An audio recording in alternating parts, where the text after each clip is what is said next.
नमस्कार शेतकरी मित्रांनो, मी तानाजी लिमराज मिसाळ, तालुका माढा, पिंपळनेर तालुका माढा, जिल्हा सोलापूर. आपण सध्या आपल्या ऊसामध्ये जैविक स्वरूपाचे मल्टीप्लायरचा वापर करत आहे. तर तुम्ही बघू शकता, हा माझा ऊस 1 नोव्हेंबरचा ऊस आहे. 1 नोव्हेंबरची लागण आहे, 8.5-4.5 फुटावरची.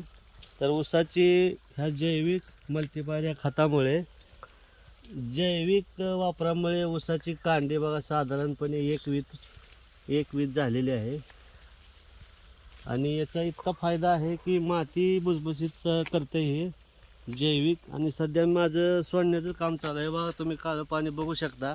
सध्या माझं हे खत मल्टीप्लायर हे सोडायचं चालूच आहे. मी तुम्हाला ही एकच ऊस दाखवत नाही, तुम्ही अनेक ठिकाणी बघा, गड्ड्यामध्ये कमीत कमी साधारण 10 ते 15 ऊस आहेत. इकडे बघू शकता तुम्ही, इकडे बी गड्ड्यामध्ये 10 ते 15 ऊस आहेत. तर याचा इतका फायदा आहे.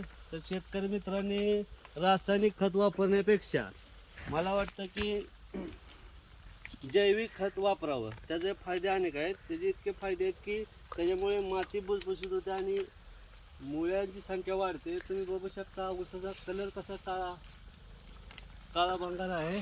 आणि पानाची साईज तुम्ही बघू शकता, साधारणपणे अशी 4 बोटे बसते तेवढे रुंद पाने आहेत. कुठेही तुम्हाला पिवळं असं पान दिसणार नाही.